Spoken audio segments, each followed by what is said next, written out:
nos duele el sometimiento, la violación y la castración, porque también recordemos que fuimos un pueblo castrado territorialmente, ¿no? Para comprender el dolor, uno tiene que tener la capacidad de tolerar el dolor. El mexicano es un sujeto no deseado y en el que la sociedad no invierte. No hemos podido asimilar realmente cuál sería nuestra identidad. Pecamos de reaccionarios, donde falta el pensamiento crítico, donde falta la posibilidad de construir ideas. Podríamos pensar que metafóricamente somos un país en duelo que anhela algo que se ha perdido. La sensación de que hemos sido muy defraudados a lo largo de muchos años por muchas autoridades. Cada vez más intolerancia, acabar con los indígenas, con las mujeres, con los niños. La violencia cotidiana, las ejecuciones de jóvenes. Esta constante sensación de fracaso, esta constante sensación de pérdida, esta constante sensación de que no llegamos a donde queremos llegar, a donde nos prometemos que vamos a llegar. ¿Por qué sufre México? Es porque sufren los mexicanos, porque sufrimos los mexicanos.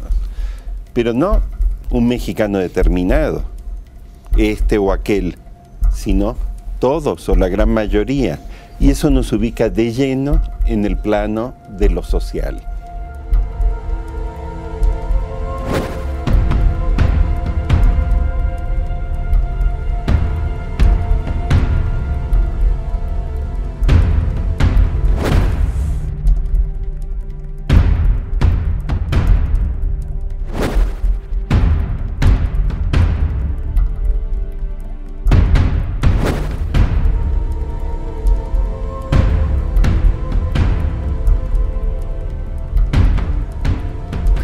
Yo creo que hay que partir primero de la base que México es un país que tolera el dolor.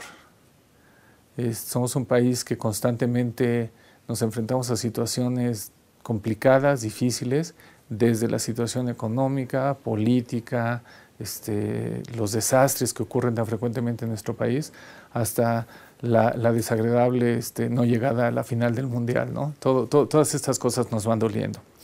Y se van convirtiendo en un problema porque nos recuerdan algo que viene desde adentro, ¿no? Los eventos que ocurren alrededor nuestro siempre tocan algo que tiene que ver con esa historia interna que traemos.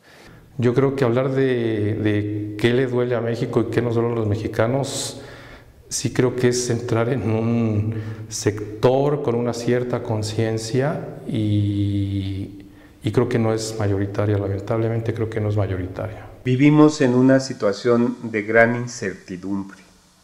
No sabemos a veces cuando salimos de nuestras casas en las mañanas si vamos a regresar bien, si vamos a tener problemas o si nuestros seres queridos también van a regresar bien. Ese es un problema muy serio que tiene que ver con la incertidumbre.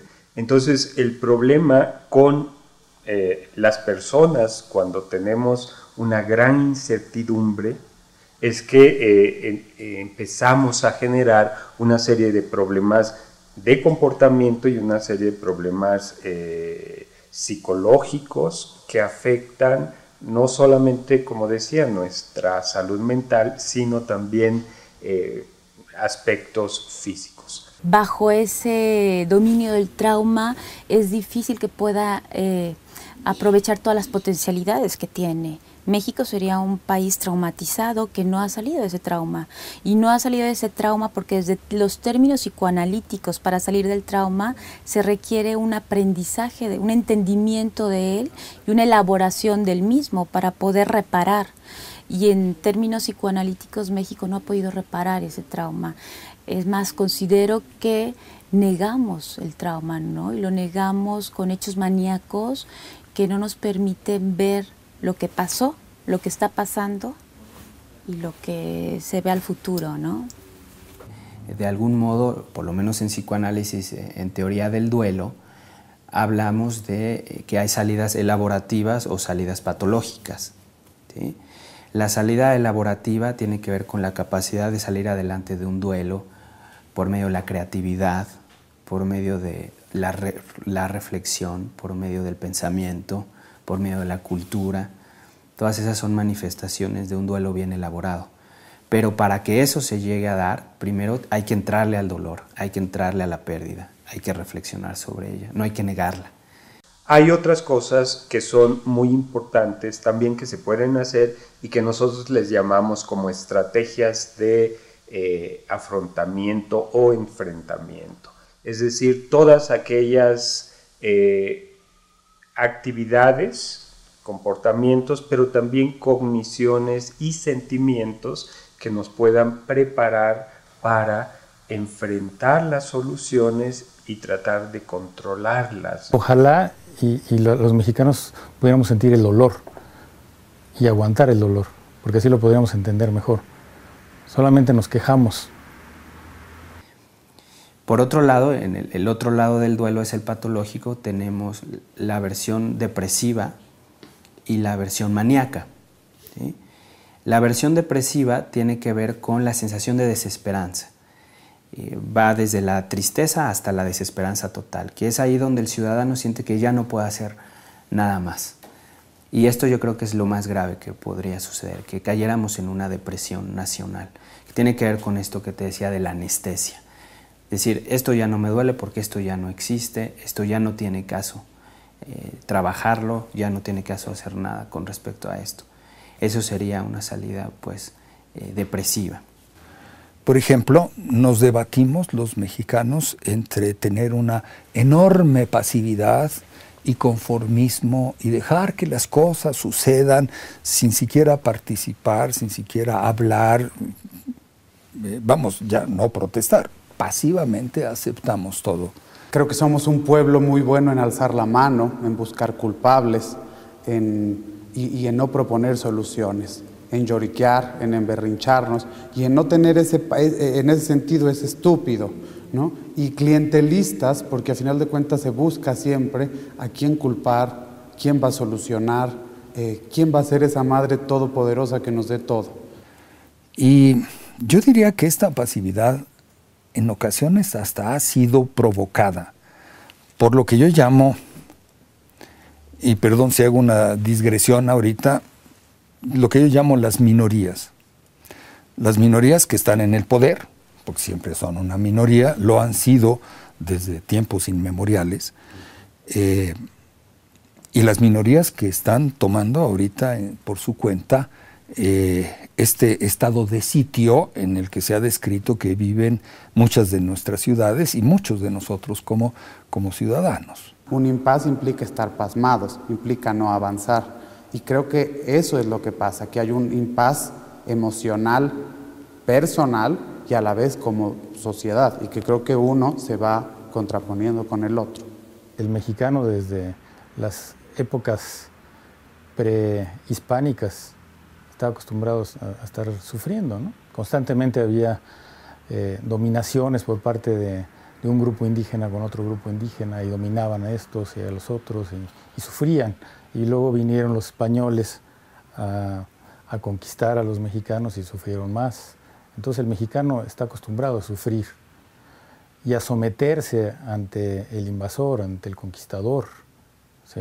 Una autora muy conocida y muy querida como es Margot Glantz, que ha escrito tanto acerca de la Malinche y de lo que implicó la historia de la Malinche y la llegada de los españoles a México, y que posteriormente además lo extiende mucho más con sus trabajos de Sor Juana Inés de la Cruz, ha puesto en palabras como muy claras lo siniestro que hay detrás de esto, ¿no? Y que como los mexicanos vivimos lo siniestro constantemente, como si estuviéramos repitiendo ese trauma en el cual hubo engaño, en el cual aparentemente hubo traición y en donde parecería ser que todo aquello que nos quiere rescatar deja de ser rescatable.